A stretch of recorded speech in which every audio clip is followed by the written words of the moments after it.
প্রিয় বন্ধুরা, আমার ফাঁসি চাই গল্পের আজ শুনবেন ১৪তম পর্ব। আজ শহীদ বুদ্ধিজীবী দিবস। ১৯৯৪ সালের ১৪ ডিসেম্বর বুধবার সকাল ৬টায় বিরোধী দলীয় নেত্রী শেখ হাসিনার ২৯ মিন্টু রোডের সরকারি ভবনে সকলে হাজির হলো। সকাল ৭টায় বঙ্গবন্ধু কন্যা শেখ হাসিনা মিরপুর বুদ্ধিজীবী স্মৃতিসৌধে রওনা হলেন। ৮টা ৪০ স্মৃতিসৌধে পুষ্পমাল্য অর্পণ করলেন। তারপর গেলেন রায়েরবাজার বধ্যভূমিতে। সেখানে পুষ্পমাল্য দেওয়ার পর শহীদ বুদ্ধিজীবী সন্তানদের সংগঠন প্রজন্ম ৭১-এর উদ্দেশ্যে জননেত্রী শেখ হাসিনা এক সংক্ষিপ্ত ভাষণ দিলেন। তারপর মালিবাগ রেল ক্রসিংয়ের ভুইয়া ক্লিনিকে তার বাবার ফুফাতো ভাইয়ের ছেলে নকিব আহমেদ নান্নুকে দেখে জননেত্রী শেখ হাসিনা তার সরকারি বাসভবনে দুপুর নাগাদ ফিরে এলেন। দুপুর ২:৩০টায় খাবার টেবিলে একসঙ্গে খেতে বসে বঙ্গবন্ধু কন্যা শেখ হাসিনা আক্ষেপ করে বললেন, দেখো, আজ বিকেলে বঙ্গবন্ধু এভিনিউয়ে ঢাকা মহানগর আওয়ামী লীগের উদ্যোগে বিজয় দিবস উপলক্ষে আলোচনা সভা। আমি হলাম সেই আলোচনা সভার প্রধান অতিথি। আর মাত্র কয়েকদিন পরেই আমি বিরোধী দলীয় নেত্রী পদ থেকে পদত্যাগ করব। এটাই আমার বিরোধী দলীয় নেত্রী হিসেবে শেষ প্রধান অতিথি থাকা। তাছাড়া আমি ভাবি প্রধানমন্ত্রী। আবার আমি জাতির জনক বঙ্গবন্ধু শেখ মুজিবুর রহমানের কন্যা। সামনে রয়েছে খালেদা জিয়া হটাও আন্দোলন। এই মুহূর্তে আমার গ্ল্যামার, আমার ভাবমূর্তি বৃদ্ধি করা কত জরুরি প্রয়োজন। আজকের বিজয় দিবস অনুষ্ঠানে আমি যাব। এরা নিশ্চয়ই আমার উপর ফুল ছিটানোর কোনো আয়োজন করে নাই। এমনিতেই এরা মানে আওয়ামী লীগ নেতারা আনকালচার্ড, তার উপর এরা হলো ব্যবসায়ী। এদের মন বলতে কিছুই নাই, না বলে দিলে এরা কিছুই করে না। তুমি কি পারো না বিজয় দিবসের অনুষ্ঠানে গেলে আমার উপর শিশু ও মেয়েদের দিয়ে ফুল ছিটাতে? নেত্রী, আপনি কোনো চিন্তা করবেন না, আপনার উপর ফুল ছিটানো হবে। তখন বাজে ৩:৩০। আর আধা ঘন্টা পরে বঙ্গবন্ধু কন্যা বিজয় দিবসের মঞ্চে উঠবেন। এই সংক্ষিপ্ত সময়ে কোথায় পাবো শিশু, কোথায় পাবো মেয়েদের? বঙ্গবন্ধু কন্যা জননেত্রী শেখ হাসিনার আবদার। অবশেষে তাড়াতাড়ি করে হাইকোর্ট মাজার থেকে ফুল কিনে নিজের স্ত্রী শিশু কন্যাদের দিয়েই তার ফুল ছিটানোর আবদার পূরণ করা হলো। কুকুর পালন। বাহাউদ্দিন নাসিম শেখ হাসিনার পিতা শেখ মুজিবুর রহমানের ফুফাতো ভাইয়ের ছেলে, বর্তমানে প্রধানমন্ত্রী শেখ হাসিনার এপিএস। এর আরও ৩ চাচাতো ভাই, অর্থাৎ শেখ হাসিনার পিতা শেখ মুজিবুর রহমানের আরেক ফুফাতো ভাইয়ের ৩ ছেলে নজিব আহমেদ নজিব, বর্তমানে প্রধানমন্ত্রী শেখ হাসিনার চিফ সিকিউরিটি। নকিব আহমেদ মানু, বর্তমানে প্রধানমন্ত্রী শেখ হাসিনার ডিপিএস। কানিজ আহমেদ কানিজ, মাঝে মাঝেই পাগল হয়ে যেত আর কানিজকে ভর্তি করা হতো বনানীতে অবস্থিত পাগলদের প্রাইভেট ক্লিনিকে। কানিজ আহমেদ কানিজ বর্তমানে মার্কিন যুক্তরাষ্ট্র বাংলাদেশ মিশনের চিফ প্রোটোকল অফিসার। মাদারীপুরের অখ্যাত অজপাড়াগাঁয়ে গ্রামে এদের বাড়ি। বাঙ্গা টিনের ঘর, পূর্বপুরুষ ধরেই এরা দরিদ্র। এদের বাবা চাচা এবং এরা দূর দূরান্তে পরের বাড়িতে লজিং থেকে অনেক কষ্ট করে যতটুকু হোক লেখাপড়া করেছে। ঢাকায় চালচুলা বলে কিছু নেই, যেখানে রাত সেখানেই কাত।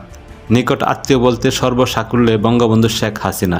ব্যাস, আর যায় কোথায়? দল বলে এরা সবাই এসে উঠে পড়ল শেখ হাসিনার বাড়ি। শেখ হাসিনার বাড়িতে থাকে, শেখ হাসিনার খায়, শেখ হাসিনার কাপড় পরে, শেখ হাসিনার দেওয়া পয়সায় চলে। আর চাই কি? অল্প কিছুদিনের মধ্যেই শেখ হাসিনার বেহিসাবি পয়সার বদৌলতে এদের dozen dozen pant, dozen dozen shirt, dozen dozen জুতা হয়ে গেল। এদের মধ্যে কেউ কেউ শেখ হাসিনার বদৌলতে অনেক বিত্তশালীও হলো। এদের মধ্যে বাহাউদ্দিন নাসিম মনে করত এবং চাইতো কেউ শেখ হাসিনাকে কোনো কিছু বলতে পারবে না। সে যেই হোক, হোক না সে দলীয় কেন্দ্রীয় নেতা অথবা সমাজের গণ্যমান্য কেউ কিংবা কোনো বুদ্ধিজীবী, কেউই শেখ হাসিনাকে কোনো সংবাদ বা কোনো তথ্য কিংবা কোনো কথা বলতে পারবে না, তা সে সংবাদ বা কথা যত গুরুত্বপূর্ণই হোক না কেন। শেখ হাসিনাকে কেউ কিছু বলতে চাইলে আগে বাহাউদ্দিন নাসিমকে বলতে হবে, এবং সে যদি প্রয়োজন মনে করে তাহলে শেখ হাসিনাকে বলবে। আবার শেখ হাসিনার যদি কোনো নেতাকে কিংবা কোনো মানুষকে কিংবা যে কেউ কোনো কিছু বলার থাকে তাহলে বাহাউদ্দিন নাসিমকে বলতে হবে। বাহাউদ্দিন নাসিম যদি প্রয়োজন মনে করেন তাহলে শেখ হাসিনার সেই কথাটা অন্যকে বলবে, প্রয়োজন মনে না করলে বলবেন না। বাহাউদ্দিন নাসিমের এই দুঃসাহস বা স্পর্ধা হয়েছে শেখ হাসিনার কারণেই। বাহাউদ্দিন নাসিমের প্রতি শেখ হাসিনার কোনো দুর্বলতা না থাকলেও দুটি দুর্বলতা ছিল। তার একটি হলো মতিঝিল আদমজী কোর্টের পূর্ব পার্শ্বে ইউনাইটেড কমার্শিয়াল ব্যাংকের যে শাখা রয়েছে, ওই শাখায় বাহাউদ্দিন নাসিমের নামে শেখ হাসিনার কয়েক কোটি টাকা রয়েছে। উল্লেখ্য, শিল্পপতি জহিরুদ্দিন হত্যার প্রধান আসামি চিটাগাংয়ের আখতারুজ্জামান বাবু এই ব্যাংকের চেয়ারম্যান। অপর দুর্বলতাটি বাহাউদ্দিন নাসিম শেখ হাসিনার পিতার ফুফাতো ভাইয়ের ছেলে। এই বাহাউদ্দিন নাসিম শেখ হাসিনার ধানমন্ডির ৫ নম্বর রোডের ৫৪ নম্বর বাড়িতে মাঝে মাঝে আক্ষেপ করতে করতে বলতো, এই বাড়িওয়ালি তো বেইমান, বেইমানি তো করবেই, ভুলে তো যাইবই, মনে তো রাখবেই না, কুত্তা পাইলে থুইয়া যাইমো, কুত্তা বলবো না। প্রায়ই বাহাউদ্দিন নাসিম এসব বলতে বলতে একদিন বাহাউদ্দিন নাসিম ঠিকই ২টি কুকুরের বাচ্চা নিয়ে এসে পালতে শুরু করলেন। ধানমন্ডি ৫ নম্বর রোড এবং শেখ হাসিনার ৫৪ নম্বর বাসায় কুকুরের বাচ্চা দুটি এখন অনেক বড় হয়েছে। এখন আর ওদের কুকুরের বাচ্চা বলা যাবে না, বলতে হবে কুকুর। বাহাউদ্দিন নাসিম এই ধরনের কথা এবং কাজ করবেই না কেন? বাহাউদ্দিন নাসিম শেখ হাসিনার বাড়িতেই থাকতো, আর ওই বাড়িতে বাহাউদ্দিন নাসিমের পিতা ভাইয়েরা এলে আশ্চর্য চরিত্রের অধিকারী শেখ হাসিনা দারোয়ান ডেকে কুকুরের মতো দূর দূর করে তাদের বাড়ি থেকে তাড়িয়ে দিতেন। ১৯৯৪ সালের ২৮শে ডিসেম্বর বঙ্গবন্ধু কন্যা শেখ হাসিনা জাতীয় সংসদ সদস্য পদ থেকে পদত্যাগ করলেন। ২৯ মিন্টু রোডের সরকারি বাসা ত্যাগ করে ধানমন্ডি ৫ নম্বর রোডের ৫৪ নম্বর বাড়িতে উঠলেন।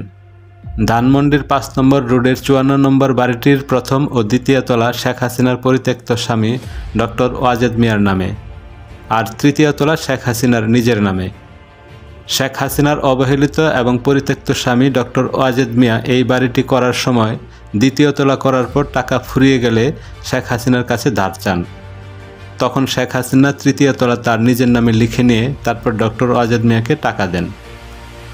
অবশ্য এই বাড়িতে ডক্টর ওয়াজেদ মিয়া আর শেখ হাসিনা একসঙ্গে একটি রাতেও কাটাননি। শুধু এই বাড়িতে কেন, ১৯৮১ সালের ১৭ই মে বঙ্গবন্ধু কন্যা শেখ হাসিনা বাংলাদেশে আসার পর থেকেই ১৯৯৭ সালের ফেব্রুয়ারি পর্যন্ত প্রায় ১৬-১৭ বছর একসঙ্গে স্বামী স্ত্রী হিসেবে রাত কাটানো তো দূরের কথা, এক বাড়িতে কখনো থাকেননি। ১৯৮১ সালের ১৭ই মে বাংলাদেশে আসার পর মাত্র কিছুদিন শেখ হাসিনা ডক্টর ওয়াজেদ মিয়ার মহাখালীস্থ সরকারি কোয়ার্টারে ছিলেন। শেখ হাসিনা যতদিন ডক্টর ওয়াজেদ মিয়ার সরকারি কোয়ার্টারে থেকেছেন ততদিন ডক্টর ওয়াজেদ মিয়া তার কোয়ার্টারে না থেকে সরকারি রেস্ট হাউসে থাকতেন। এরপর বঙ্গবন্ধু কন্যা শেখ হাসিনা ধানমন্ডি ৩২ নম্বরে তার পিত্রালয় বঙ্গবন্ধু ভবনে চলে আসেন। বঙ্গবন্ধু ভবন থেকে যান বিরোধী দলীয় নেত্রী ২৯ মিন্টু রোডের সরকারি বাসভবনে। তখন শেখ হাসিনা এবং তার স্বামী ডক্টর ওয়াজেদ মিয়ার ধানমন্ডির ৫ নম্বর রোডের ৫৪ নম্বর বাড়িটি ভাড়া দেওয়া ছিল। ১৯৯৪ সালের ডিসেম্বর মাসে ধানমন্ডির ৫ নম্বর রোডের ৫৪ নম্বর বাড়িটির ভাড়াটিয়াদের এক প্রকার জোর করে তাড়িয়ে দিয়ে খালি করা হয় এবং তারপর বঙ্গবন্ধু কন্যা শেখ হাসিনা এই বাড়িতে আসেন। এই বাড়িতে থেকেই নানা আন্দোলন সংগ্রাম এবং নির্বাচনের পর জননেত্রী বঙ্গবন্ধু কন্যা শেখ হাসিনা প্রধানমন্ত্রী হয়ে রাষ্ট্রীয় অতিথি ভবন করতোয়া বর্তমানে গণভবনে গিয়ে উঠেন। শেখ হাসিনার এই দীর্ঘ ১৬-১৭ বছরের জীবনে ডক্টর ওয়াজেদ মিয়া একটি রাতেও শেখ হাসিনার সাথে কাটাননি। এমনকি এই ১৬-১৭ বছরের জীবনে শেখ হাসিনা আর ডক্টর ওয়াজেদ মিয়ার ১৬-১৭ বার দেখাও হয়নি। তবে হঠাৎ হঠাৎ মাঝে মধ্যে কদাচিৎ উদ্ভ্রান্তের মতো ডক্টর ওয়াজেদ মিয়া এসে হাজির হতেন, কিন্তু ডক্টর ওয়াজেদ মিয়া শেখ হাসিনার পক্ষ থেকে কোনো প্রকার আদর আপ্যায়ন পেতেন না। এমনকি সাধারণ সৌজন্যবোধটুকু শেখ হাসিনা ডক্টর ওয়াজেদ মিয়াকে দেখাতেন না। শেখ হাসিনা যখন বিরোধী দলীয় নেত্রী হিসেবে ২৯ মিন্টু রোডের সরকারি বাসভবনে থাকেন তখন এক ঈদের দিনে সাধারণ দর্শনার্থীদের মতোই ডক্টর ওয়াজেদ মিয়া শেখ হাসিনার সঙ্গে ঈদ মুবারক জানাতে এলেন। কিন্তু বঙ্গবন্ধু কন্যা শেখ হাসিনা আগত সকলের সাথে কুশলাদি বিনিময় করলেও তার স্বামী ডক্টর ওয়াজেদ মিয়ার সাথে কোনো প্রকার কুশলাদি বিনিময় করা তো দূরে থাক, ভ্রুক্ষেপেই করলেন না। এমনকি তাকে বসতে পর্যন্ত কেউ বললেন না। ডক্টর ওয়াজেদ মিয়া কিছুক্ষণ করুণভাবে ফ্যাল করে শেখ হাসিনার দিকে তাকিয়ে থেকে ধীরে ধীরে ঘর থেকে বেরিয়ে লনে এবং লন থেকে অসহায়ের মতো হাঁটতে হাঁটতে গেটের বাইরে চলে গেলেন। একমাত্র শেখ হাসিনা আর তার খুবই ঘনিষ্ঠজন কয়েকজন ছাড়া কেউ জানল না, কেউ বুঝতে পারল না এই ব্যক্তিটি কে। অনেকবার অসুস্থ হয়ে সোহরাওয়ার্দী হাসপাতাল সহ বিভিন্ন হাসপাতালে মাসাধিককাল পরে থাকলেও বঙ্গবন্ধু কন্যা শেখ হাসিনা একটিবারের জন্যও তার স্বামী ডক্টর ওয়াজেদ মিয়াকে দেখতে যেতেন না। শেখ হাসিনার দেহে অনেক আঘাতের চিহ্ন রয়েছে। এই আঘাতের ব্যথায় মাঝে মাঝে কাতরাতেন তিনি, এমনকি কেঁদে ফেলতেন। কাঁদতে কাঁদতে বলতেন, ময়না এই বিশেষ জায়গাটাই বেশি করে মালিশ করো। শয়তানের বাচ্চা ওয়াজেদ আমাকে 1980 সালে এই জায়গায় মেরেছে, আজও সেই ব্যথায় আমি কাতরাই। ময়নার প্রধান কাজ ছিল বঙ্গবন্ধু কন্যা শেখ হাসিনার দেহ মালিশ করা। প্রায় প্রতিদিন শেখ হাসিনার দেহ মালিশ করে ঘুম থেকে তোলা এবং ঘুমানোর আগে দেহ মালিশ করে তাকে ঘুম পাড়ানোই ছিল ময়নার প্রধান কাজ। এছাড়া ভিআইপি কেউ এলে তাকে এন্টারটেনমেন্ট বা আপ্যায়ন করা, ভিআইপি ব্যক্তির সাথে প্রাথমিক আলাপ আলোচনা করে জননেত্রী শেখ হাসিনাকে অবহিত করা, টেলিফোন ধরা ও টেলিফোনকারীকে প্রয়োজনীয় ইনফরমেশন দেওয়া এবং নেত্রীকে তা ইনফর্ম করা। বঙ্গবন্ধু কন্যার যাবতীয় খাবার দাবারের ব্যবস্থা করা, তার শাড়ি পোশাক আশাক তৈরি করা এবং শেখ হাসিনাকে কাপড় চোপড় পোশাক পরিয়ে পরিপাটি করে বাইরের বিভিন্ন কর্মসূচিতে পাঠানো ছিল ময়নার প্রধান কাজ। এছাড়া বাড়তি দায়িত্ব হিসেবে ছিল নেত্রীকে বাইরের প্রকৃত খবরাখবর জানানো। এসব করার জন্য ময়নাকে বেতন করে রাখা হয়নি। উপরন্তু ময়নায় জননেত্রী শেখ হাসিনাকে টাকা পয়সা, কাপড় চোপড়, জিনিসপত্র যাবতীয় কিছু তার সাধ্য অনুযায়ী দিত। ভোরে শেখ হাসিনাকে ঘুম থেকে তুলে নাস্তা খাইয়ে তিনি যতক্ষণ ঘরে থাকতেন ততক্ষণই ময়নাকে কাছে থাকতে হতো। কোনো দিন শেখ হাসিনার বাসা থেকে ময়নার নিজের বাসায় ফিরতে রাত 1টা থেকে 2টাও বাজত। বঙ্গবন্ধু কন্যা শেখ হাসিনা ময়নাকে ধরে কাঁদতেন আর কাঁদতে কাঁদতে বলতেন, জানো ময়না, শয়তানের বাচ্চা ওয়াজেদ আমাকে দিনে 3বার করে মারত, সকালে, দুপুরে আর রাতে। মেরে মেরে আমার সারা শরীর জাজরা করে দিত। হারামের বাচ্চাটা দুপুরে এসে আমাকে মারবে, এই জন্য একবেলা কম মার খাওয়ার জন্য আমি জয় আর পুতুল 2 সন্তানকে নিয়ে দুপুরে পার্কে কাটিয়ে আসতাম। ওই ইবলিশটার মারের চোটে আমার দেহের কিছু নাই, সারা দেহে শুধু ব্যথা। বিয়ের পর থেকেই শয়তানের বাচ্চা আমাকে মারা শুরু করেছে। শেখ হাসিনার স্বামী ডক্টর ওয়াজেদ মিয়া শেখ হাসিনাকে দৈহিক নির্যাতন করতেন, মারধর করতেন। এই কথা শেখ হাসিনা অসংখ্যবার কেঁদে কেঁদে বলেছেন। শেখ হাসিনার কান্নায় ময়নার চোখেও পানি ঝরেছে। কিন্তু কেন স্বামী তাকে মারতেন, দৈহিক নির্যাতন করতেন, এই কথা শেখ হাসিনা কখনোই বলেননি। বিদেশ থেকে একমাত্র কন্যা পুতুল এসে মা শেখ হাসিনাকে ডাকে, এই যে বহুরূপী, তোমার তো রূপের শেষ নেই, এইবার কী রূপ দেখাবে তুমি? শেখ হাসিনা কোনো কথা বললে সঙ্গে সঙ্গে মেয়ে পুতুল আত্মীয় স্বজন সকলদের সামনে বলে ওঠে, এটা তোমার কত নম্বর রূপ? শেখ হাসিনার ছোট বোন শেখ রেহানাকে পুতুল বলে, খালা, এটা তোমার বোনের কত নম্বর রূপ? হ্যাঁ, তোমার বোন তো বহুরূপী, রূপের শেষ নাই তার। বঙ্গবন্ধু কন্যা জননেত্রী শেখ হাসিনা তৎক্ষণাৎ চুপ মেরে যান, কোনো কথা বলেন না। শেখ হাসিনা তার মেয়ে পুতুলকে পুতুলের নিজের বিয়ের প্রস্তাব দিলে কোনো রকম টাল বাহানা না করে বিনা বাক্যে মুহূর্তের মধ্যে শটান এক পায়ে দাঁড়িয়ে রাজি হয়ে যায়। মনে হয় যেন কারো হাত থেকে মুক্তি পেতে চায় পুতুল। শেখ হাসিনাও যেনতেন পাত্রের কাছে পুতুলকে বিয়ে দিয়ে মুক্ত হতে চান। বঙ্গবন্ধু কন্যা শেখ হাসিনা বিদেশে বসবাসরত একমাত্র পুত্র জয়কে ফোন করে দেশে এসে বেরিয়ে যেতে বলেন এবং আসার সময় তার নিজের জন্য একটা শাড়ি নিয়ে আসতে বললে পুত্র জয় সরাসরি অস্বীকার করে বলে, ওসব শাড়িটারি আমি আনতে পারবো না। শেখ হাসিনা তখন উপস্থিত সকলকে বলে, দেখ আমার সন্তানকে দেখ, আমার জন্য একটা শাড়ি আনতে বললাম, ছেলে আমার সরাসরি না করে দিল। মা হিসেবে পুত্রকন্যার প্রতি শেখ হাসিনার আচার আচরণে কোনোদিন কোনো ত্রুটি চোখে পড়েনি, বরং মনে হয়েছে মা হিসেবে শেখ হাসিনার তুলনা নেই। তারপরেও আশ্চর্যের বিষয়, শেখ হাসিনার প্রতি তার পুত্রকন্যার এক কেমন আচরণ। বঙ্গবন্ধু কন্যা শেখ হাসিনা তার কন্যা পুতুলের বিয়ে ঠিক করলে ধানমন্ডি 5 নম্বর রোডের 54 নম্বর বাড়িতে এসে শেখ হাসিনার স্বামী ডক্টর ওয়াজেদ মিয়া ক্ষিপ্ত হয়ে শেখ হাসিনাকে বলতে লাগলেন, মেয়ে কি তোমার একার?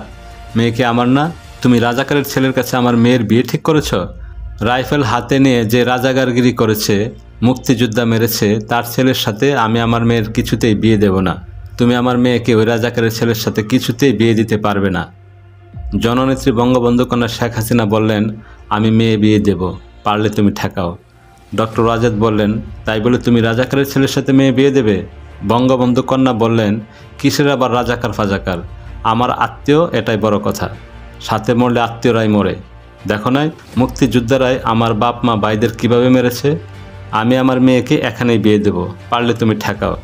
ডক্টর ওয়াজেদ মিয়া বললেন, তোমাদের সাথে তো আমি ঠেকাঠেকিতে পারবো না, তবে আমি বলে দিচ্ছি, আমার মেয়েকে যদি রাজাকারের ছেলের সাথে বিয়ে দাও তবে এই বিয়েতে আমি তোমাদের সাথে নেই। আমি তোমাকে অনুরোধ করছি, ওই রাজাকারের ছেলে ছাড়া যেখানে খুশি তুমি মেয়ে বিয়ে দাও, আমি তোমার সাথে থাকব। কিন্তু রাজাকারের বংশে মেয়ে বিয়ে দিলে আমি থাকব না। বঙ্গবন্ধু কন্যা শেখ হাসিনা তার স্বামী ডক্টর ওয়াজেদের কথা রাখলেন না। তিনি তার ইচ্ছামতো রাজাকারের ছেলের সঙ্গেই মেয়ে বিয়ে দিলেন। সত্যি সত্যিই ডক্টর ওয়াজেদের কথা পাকাপাকি। পান চিনি, গায়ে হলুদ এবং বিয়ের কোথাও তিনি এলেন না। শুধু বিয়ের অনুষ্ঠানে প্রধানমন্ত্রী বেগম খালেদা জিয়ার সঙ্গে 3-4 মিনিটের জন্য এসে আবার খালেদা জিয়ার সঙ্গেই চলে গেলেন। তিনি কারোর সাথে কোনো কথা বললেন না। বিয়ের খুঁটিনাটি থেকে শুরু করে যাবতীয় যা আয়োজন তার সিংহভাগেই করতে হয়েছে আমাদের। এর উপর বঙ্গবন্ধু কন্যা শেখ হাসিনার বাবার ফুফাতো ভাইয়ের ছেলে, বর্তমানে প্রধানমন্ত্রী শেখ হাসিনার এপিএস বাহাউদ্দিন নাসিমের বায়না তো ছিলই। ডেকোরেটরের বিল, বাবুর্চির বিল, খানসামার বকশিস ইত্যাদি যখন যা প্রয়োজন হয়েছে বাহাউদ্দিন নাসিম তার সব কিছুই আমাদের কাছ থেকে নিয়েছে। বিয়ের অনুষ্ঠানে বিয়ে পড়ানোর জন্য কাজীর সামনে একটি মাইক লাগানো হয়েছিল। বঙ্গবন্ধু কন্যা শেখ হাসিনা হঠাৎ সেই মাইক দিয়ে বিয়ের অনুষ্ঠানে আগতদের ঢালাওভাবে ধমকের সুরে বলতে লাগলেন, সব যান, বের হন, কী পেয়েছেন, তামাশা পেয়েছেন, এখনই এই জায়গা থেকে চলে যান, নইলে অসুবিধা হবে। বঙ্গবন্ধু কন্যার মুখে মাইকে এই কথা শুনে উপস্থিত সকলে কিংকর্তব্য বিমূঢ় হয়ে যায় এবং অনেকে আগামাথা না বুঝে অনুষ্ঠান থেকে চলে যেতে শুরু করলে ময়না তাড়াতাড়ি জননেত্রী শেখ হাসিনার কাছে এই কথার অর্থ কি জানতে চাইলে শেখ হাসিনা বলেন, দাওয়াত ছাড়াই অনেকে এসেছে, তাদের জন্য আমি এই কথা বলেছি। এরপর ময়না নিমন্ত্রিত অতিথিদের অনেককে বোঝানোর চেষ্টা করেছে, কিন্তু তাতে কোনো ফল হয়নি। অধিকাংশ নিমন্ত্রিত অতিথি না খেয়ে চলে যায়। বিয়ের সকল অনুষ্ঠান শেষ, সকলেই চলে গেছে, শুধু বর আর বরের আত্মীয় স্বজনরা রয়েছে। বঙ্গবন্ধু কন্যা শেখ হাসিনা তার কন্যা পুতুলকে বরের গাড়িতে তুলে দিয়ে ময়নাকে জড়িয়ে ধরে কান্নায় ভেঙে পড়লেন। তারপর জননেত্রী শেখ হাসিনা ময়নাকে বললেন, ময়না, আজ আর তুমি আমাকে ছেড়ে যেও না। বিয়ের অনুষ্ঠান স্থল সংসদ ভবন চত্বর থেকে শেখ হাসিনার সঙ্গে আমাদের একমাত্র সন্তান 5 বছরের স্বর্ণলতাকে সাথে নিয়ে ধানমন্ডি 5 নম্বর রোডের শেখ হাসিনার 54 নম্বর বাড়িতে চলে এলাম। বাড়িতে এসে বাইরের কাপড় পাল্টে সবাইকে নিয়ে মাটিতে গোল হয়ে বসে জননেত্রী বঙ্গবন্ধু কন্যা শেখ হাসিনা ময়নাকে বললেন, ময়না, তোমরা যা করলে তোমাদের ঋণ জীবনেও শোধ করা যাবে না, কোনো দিন তোমাদের ভোলা যাবে না। আমাদের মেয়ে স্বর্ণলতাকে দেখিয়ে বললেন, ও তো পেটে থাকতে আমাকে ভালোবাসে। অবশ্য এসব কথা বঙ্গবন্ধু শেখ হাসিনা আজ নতুন বলছেন না, এর আগেও অনেকবার এসব কথা তিনি বলেছেন।